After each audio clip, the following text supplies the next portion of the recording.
ทีนตับหมูมาก่อนสิสอนเจ้าทาค่อยทาไปบ่อยากให้มันถึกแป้นหลายพอคันถึกแป้นแล้วเฮาต้องได้คัดออกนะ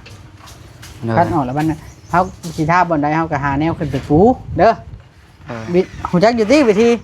เคยเฮ็ดอยู่บ่เคยฮะเคยทาสีไฟอ่ะเพื่อนประมาณเจ้าเคยทาสีเพื่อนประมาณเด้อโอ้ปองเยี่ยมสีปองเยี่ยมนะเก่งเคยเฮ็ดแฮงดีแล้วบ่ต้องบอกหยังหลายมันเห็ดให้ง่ายฉันเคยเห็ดอยู่เพราะว่ามันไม่ต้องหนักเขาดูนะไม่ต้องเนี้ยฉันชัก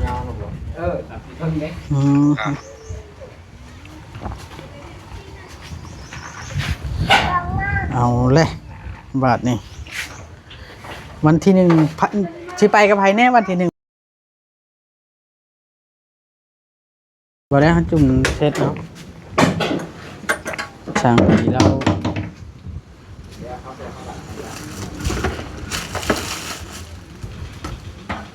จับเอาสีทาเนาะ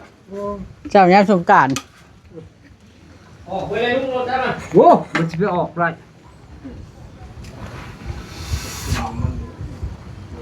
ตั้งใจเอาไหนให้มันกับบริหลอนนะเนาะให้แล้วเว้นที่หลอนติอันนี้ได้เหยียบกล้วยเนี่ยนี่นะจะเอาใหม่18มกราคมเอาไว้ได้ไหมมาดิ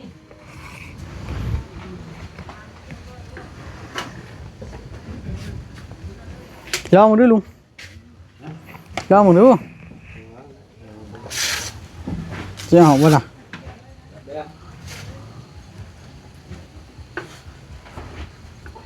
อ๋อน้ำมันครับออกไปมันร้อนเนี่ย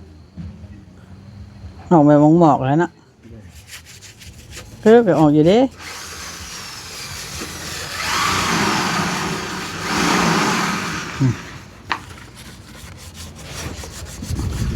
บอกหุกแล้วต้องเอามาเช็ดพร้อมลุงดิหุกแล้วเอาตัวนั้นมาเช็ดเวลาหุกแล้วนะเบิ่งขอสิลองเบิ่ง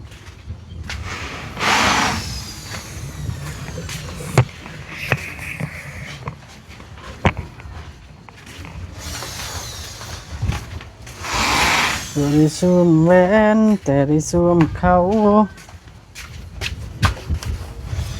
เด้บ่เห็นฮอดเข็มน้ำมันน้ำมินบาด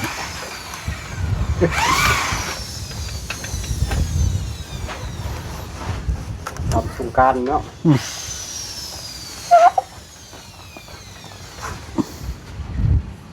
เด้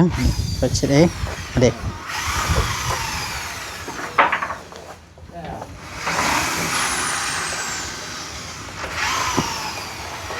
มันยังคนของช่างโต้ว่าเห็ดสีใช่นี่ทำต่อแล้วโอ้เจ้าของบ่หัวอยู่ตัวขันจะได้เกือบนะรถเพิ่นเกือบนะยิบน้อยเดียวเสียงล่ะรถได้ใช้มันบริชื่อของเรานะบริชื่อว่าดอกที่หาฮดใช้คู่คันจนยอมแล้วเนาะลุงดี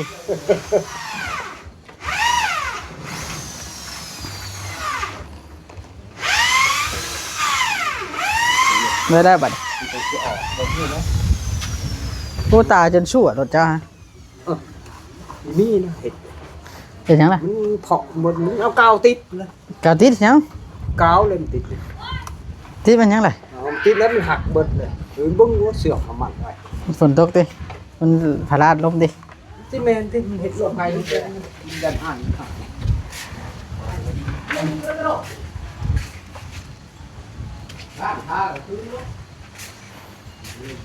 การท่าคือเก่าแล้วมันผลลมคือเก่านะลุง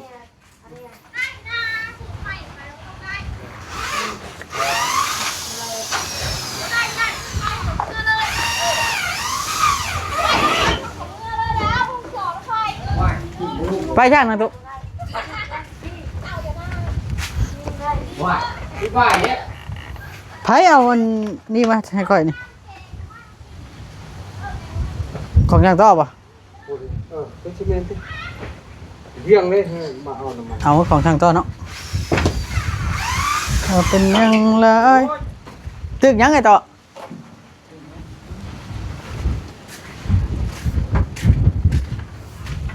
ของกองเรื่องเล็กก็พอขนาดเล็กฮะ บ่ได้ว่ะเจ้าเคาะนั่นบอกเลยเจ้าเคาะ ลงเรื่องเดียวว่า เอาค้อนเคาะจะบอกนะมันมาถือบ่ไปถืออยู่อืม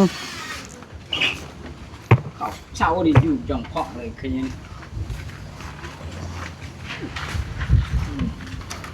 เลยบ่ชอดเลยเนาะมันเสาแข็งแห้งเนาะ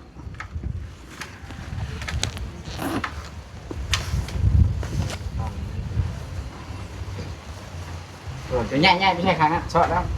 ช็อตใส่กัน ชอดแล้วบ่ ช็อตดิ เอาบุลองมาลองเลยแล้ว ยังบ่ถือเพราะมันจะง่ายแต่ไม่18ก็นี่นะ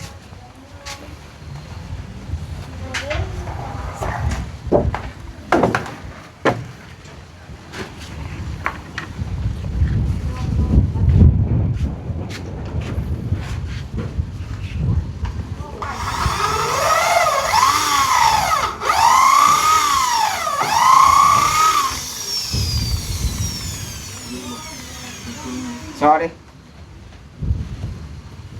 รู้สึกจำในวินคน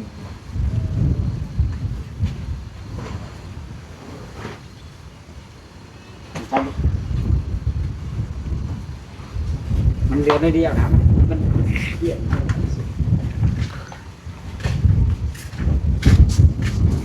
นะพี่น้องสบายดีละ ไปที่ น้องเพิ่นก็ซอยเบิดมือพี่น้องเนาะแล้วน้องเพิ่นก็พักผ่อนว่ามุงกลางค่ากันเลยเสร็จแล้วยังน้อยหนึงบ่เสร็จนะพี่น้องอีกก็เลยพักผ่อนไปผ่อนมันบาดนี้นะพี่น้องเนาะพี่เด้อสีก็ข่วมเดี๋ยวปันอ้ายชื่อสีอันตับหมูมาก่อนสิสอนเจ้าทา ไป ค่อยทาไปบ่อยากให้มันถึกแป้นหลายพอคันถึกแป้นแล้วเฮาต้องได้คัดออกนะ คัดออกแล้วมันน่ะเฮาสิทาบนใดเฮาก็หาแนวขึ้นไปปูเด้อบิฮู้จักอยู่ติวิธีเคยเฮ็ดอยู่บ่ เคย ฮะ เคย ทาสีไฟอ่ะ เพื่อนประมาณ เจ้าเคยทาสีเฮือนประมาณ เดี๋ยว โอ้ ปงเยี่ยม สีบองเยี่ยมเลย นะ เก่งเคยเฮ็ดแฮงดีแล้วบ่ต้องบอกหยังหลายมันเฮ็ดแฮงง่ายฉันเคยเฮ็ดอยู่เพราะว่ามันบ่ต้อง ต้องหนักเขาดูนะหนักเขา บ่ต้องยากฉันซะ หนักเท่านี้ อืม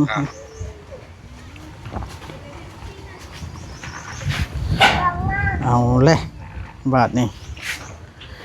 วันที่1สิไปกับไผแน่วันที่1ไปเฮ็ดงานมีแต่น้องนี่บ่ ไปกับน้องแล้วก็หมู่ มีหมู่พร้อม แล้วก็มีผู้ใหญ่อีกผู้หนึงไปน โอ้มีผู้พาไปอีก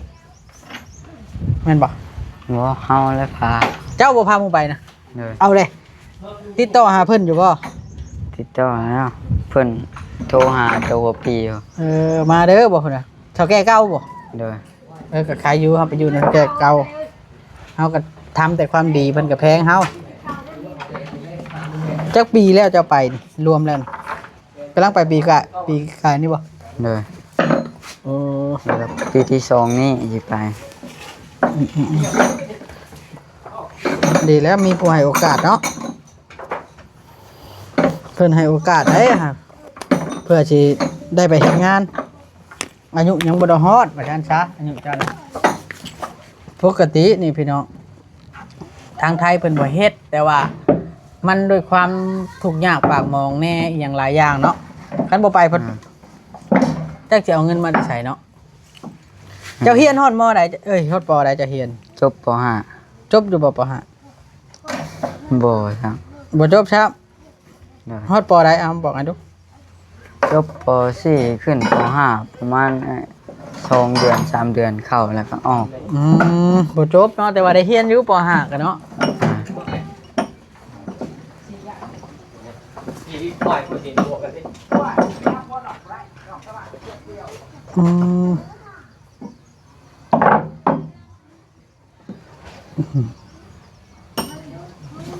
บ่ธรรมดาเด้เฮ็ดแบบนะเฮียนกับบ่ได้น้องจะดิน้องเจ้าเฮียน โอ้นั่นน่ะจบป .3 อ่ะ มาถ้วยนะบ่ อ่า อ่านออกเขียนได้อยู่บ่ล่ะแต่ละคน เฮานั่นได้ ตัวไทยก็พอเป็นอยู่ ตัวไทยก็ได้อยู่ พอได้อยู่ตัวไทยนะเป็นบางตัวบ่เป็นนะ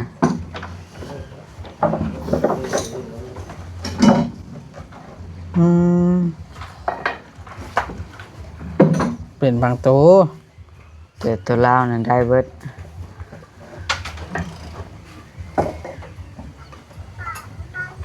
ก็ใครอยู่ดอก เจ้าเขียนบ่จบ แต่ว่าเก่าก็ยังพออ่านออกเขียนได้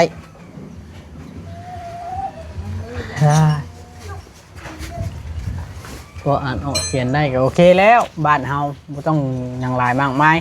ว่ามันเฮียนไปมันก็บ่มีทุนส่งกันเฮียนเนาะ เด้อ น้องเจ้ายังมีไผเข้าโรงเรียนได้นี่ บ่มีไฟเลย หมอน้อยๆนี่แค่หมอตัวหนึงน่ะ ว่า หมอตัดผมมาดิชดไปดิ บ่ มันเฮียนจบปอได้หมอเนาะ จบ2ป .3 นี่แล้วก็พากันออก พากันออกเบิด เด้อออกไปเลย เอา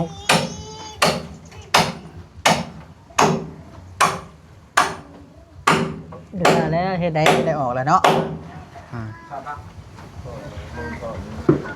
บ่ยากเอาสิคนมาสิแปดเอาได้เลยเนาะห่วยได้อยู่ตัวหนึง จะ ตัวที่2ยังบ่ปานอยู่ จะคิดว่าจังใดแล้วมัน แต่ยังบ่ได้มันบ่ไหวสิแปด จำเป็นเด้ โอ้นาพุ่น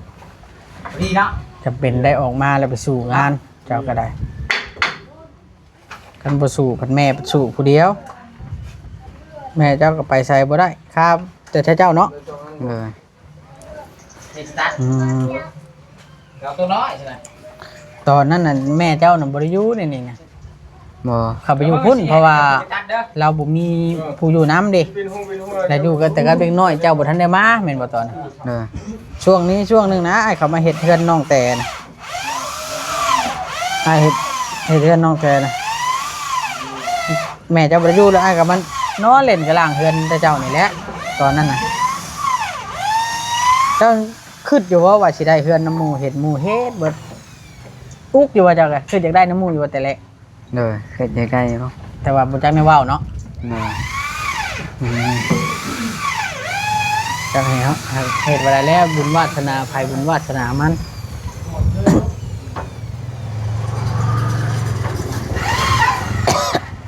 ขั้นสมมุติว่าเพิ่นบ่เฮ็ดให้นี่ก็เพราะแล้วแต่บุญวาสนาเจ้าบัตรเจ้าใหญ่แหละเจ้าก็ต่อยอดเอาบัตรนี้นะตัวใดมันบ่คักบ่งามเฮาก็ต่อเอาว่าดินเจ้านี่มันน้อยดินเจ้านี่มันแคบมีแต่10 คูณชาวนี่มีแต่10 คูณชาวนี่นะมาคัดแต่เสานี่เด้อมาจำเสาแล้วก็หมุนใส่เสาเลย เอาใหญ่กว่าเอาไว้ทิ้งเด้อ มีแต่10 คูณชาวหนึงนี่แต่ว่าเจ้าตั้งใจหาเงินไปพอได้รถจักรขี่เนาะเจ้าบ่ได้มีรถจักรเกิดมาบ่เคยมีบ่ มี เคยมีอยู่ตะกี้แต่เขายังน้อยบ่ แต่ยังน้อย รถจักรแม่บ่ เด้อ ขับเป็นอยู่ติ ครับเป็น อืมเคยมีอยู่เนาะแต่ว่ามันเพแล้วไปแม่นบ่ เด้อ ตั้งแต่อยู่กับพ่อบ่อืม ตัดได้บ่มันสั่นได้บ่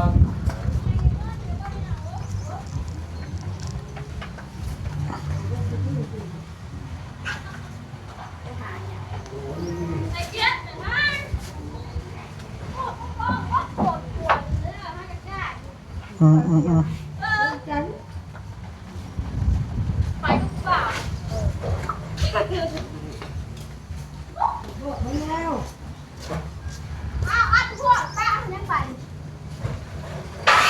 เอาเลยเจ้ามีแต่ว่าให้เจ้าถ่าย่อปกแปกเวลาน้ำเพิ่น จำเอามีเรียกทำได้เราจะเฮ็ดจำนั้น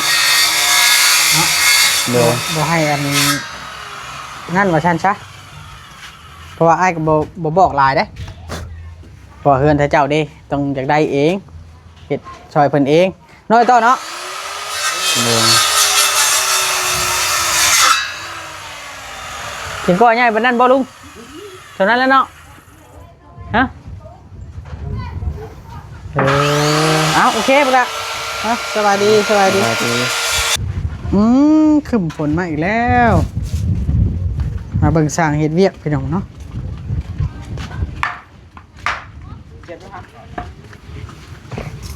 ถามขึ้นมีไผห่ำว่าสิเอิ้นไผว่าสิ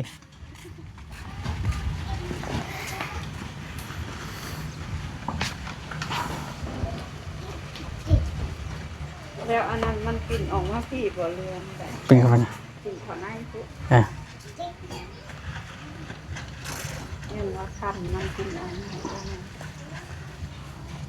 เพื่อเจ้าอยากได้ไปได้เช้าคืออย่างนอกแหละมันจะหน่อยคนจะขึ้นง่ายโพดเนาะลุงเนาะตอนอย่างหลอดๆมานี่เขาก็ย่างคืนนี้เนาะยากอีกช่าง ยันไว้คันมันกลิ่นออกนอก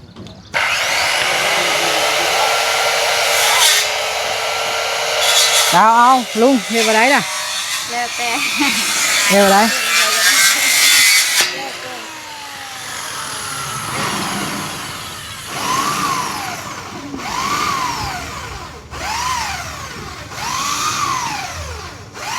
แล้วหรือว่าตัวหนึ่ง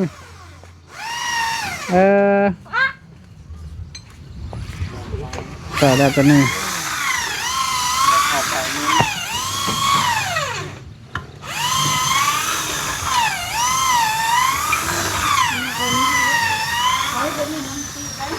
เพราะก่อแล้วนะที่ให้เด็กน้อยหากินดินใช่ดิ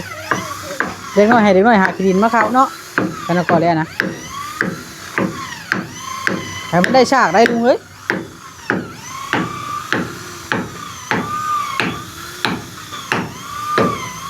โอ้เนาะมันยาวเนาะต้องได้จับนี่ใช่เนาะใช้วายเวียงเอาบัวยาวเร็วยังยาวคือเก่าคือใช่ไหมแบบนี้มันแน่นบ่ลุงยังแน่นบ่แบบนี้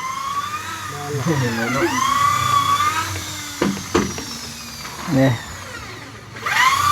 พอมันยาวเลยคือมันต้องได้มีอันแนวห้องนะเอาไม่18ห้องเนาะ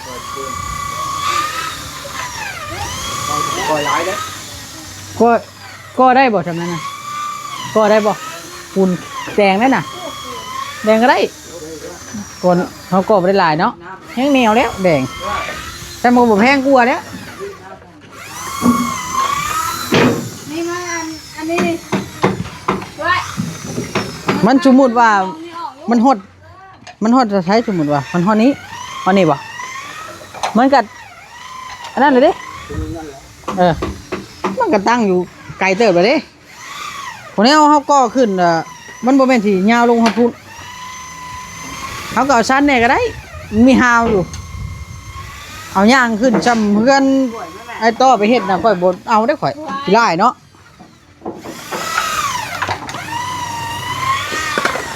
ช้าออกตีนักกระบวยนะมาช้า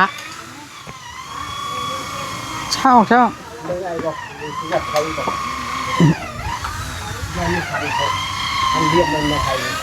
โอ้ยเจ้าต้องให้มันเรียบไปนี้นี่เห็นป่ะนี่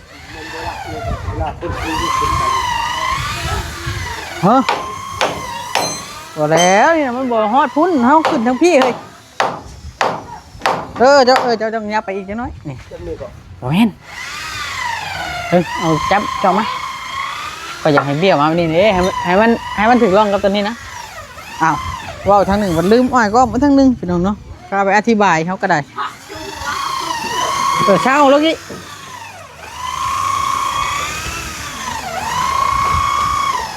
โอ้มีน้ำเนาะใช่เพิ่นก่อบันไดเฮ็ดมันได้ฉากกันครับนี่นะลุงมันได้ฉากกันกับป้องนี่เพราะว่าตัวนี้เนี่ยมันเฮาเทพื้นแล้วเฮาก็วาดไปเลยดิ เห็นฉากมาลุงอยู่เท่าไหร่ เด็กสากบ่ เก่งเลยต่อนี่บ่ สาก บ่วิทย์ก็แม่นบุญได้เนาะต่อเจ้าเนาะเป็นแฮงเนาะเจ้าเนาะ เล่นอยู่พอได้อยู่ลงมาสากบ่ ทิ่มมันยังน่ะร้องผลนิบแท้ พอดีบ่ เอาบาทนี่พี่น้องโอเคเด้อพี่น้องยังไงก็คือดีมีแห้งบ่จะกึ่งมาล้อรถทิ่มลงมาแล้วมันบ่แตกดอก ยังล่ะ บ่แตกกึ่งลงมาตามขั้นใดนะกึ่งกึกลงมารถ โอ้ยดักกว่านี้ก็ยอมกันน